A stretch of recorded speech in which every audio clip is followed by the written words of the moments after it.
So here's the deal, Jesus. Remember when Chris Brown had that fake standoff with the police, a so-called standoff where some random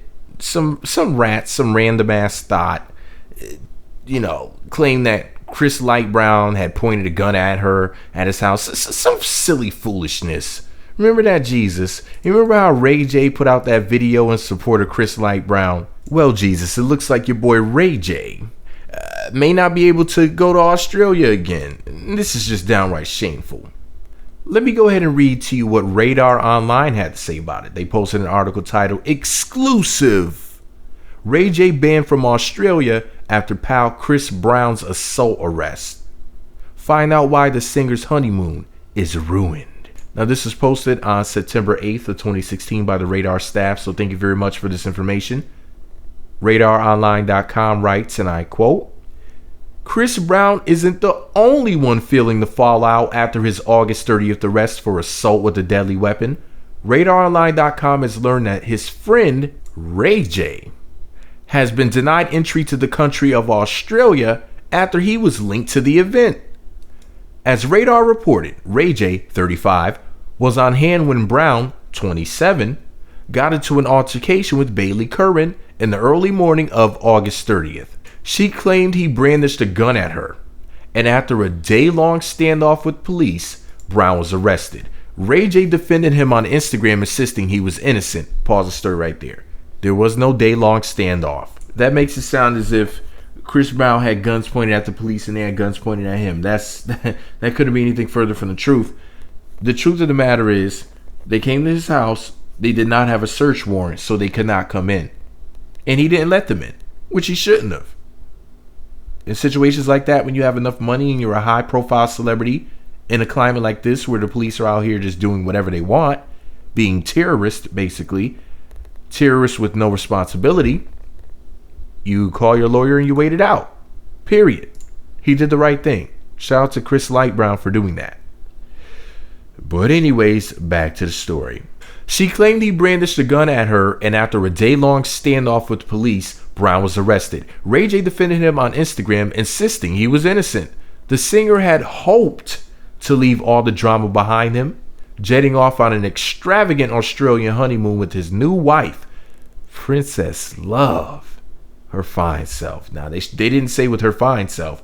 Well, they should have said that. But anyways, an insider told Radar that the arrest ruined those plans. Quote, Ray planned an extravagant honeymoon for the two of them, said the source. Airline tickets, hotel, dinners, all kind of events for them to do. They were even going to host a few events, said the source. But as soon as Brown was arrested, the insider claimed, quote, the Australian government denied his visa. Quote, he is now in a tailspin trying to find a new honeymoon destination. RayJ was not arrested after Brown's incident last month, but he did plead no contest to battery, trespassing, and vandalism after an incident at the Beverly Wilshire Hotel in 2014.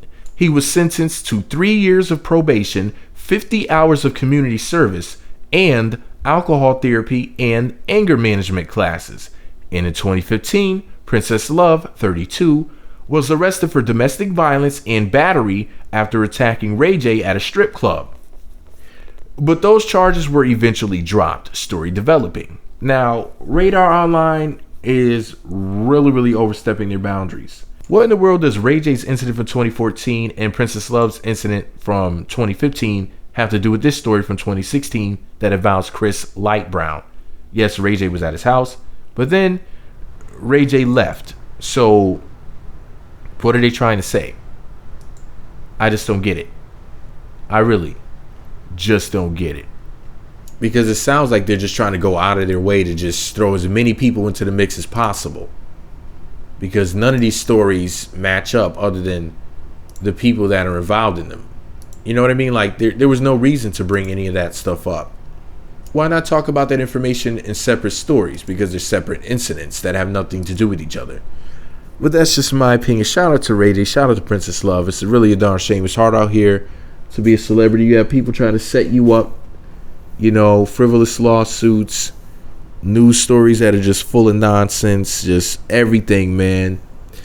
the freaking pressure of being a celebrity makes people contemplate whether or not it's better to be a regular person who makes a normal salary or a celebrity that makes this huge salary, but, you know, they're sitting there wondering whether or not the pros outweigh the cons sometimes, man. Because of incidents like this, where you have news stories being reported where you got into some trouble like years ago that has nothing to do with this story, but they'll just link these two stories together just to make you look bad, basically. And we're talking about thousands upon thousands of people. Some of these news stories are heard by millions of people. Like, for example, the Chris Light Brown incident. There had to be, you know, millions of people who heard about that. That was a very big story. I mean, it lasted for like maybe a few days or so until they figured out that, wait a second, this chick is like really ratchet. She has a lot of skeletons in her closet. So they can't paint her as the innocent little white victim, damsel in distress, and Chris Brown is the big black demon or whatever. They realized, wow, we really can't do that. So they pretty much, the media laid off the story for the most part. If you notice, it died out real quick, you know, when they found, like, wait a second, that this woman wasn't what they thought she was. They're like the former beauty queen, this, that, and the third. And the news almost never brings up the fact that her crown was like snatched from her. If I'm not mistaken, she had to like give it back or whatever. But I guess it's none of our business. But this is all my opinion. What do I know? You know, I'm just an asshole with a microphone. And you know this, man. Let me know what you think about it all below. Be sure to subscribe to the Meat Magazine YouTube channels. Visit meatmagazine.blogspot.com for more. Follow me on Twitter at Meat Magazine. Follow me on Google Plus at Meat Magazine 7. What do you guys think about it? Do you think they went too far with the RayJ story? You think they were on point? Or you think maybe they should have gone even further? Let me know below. Meat Magazine.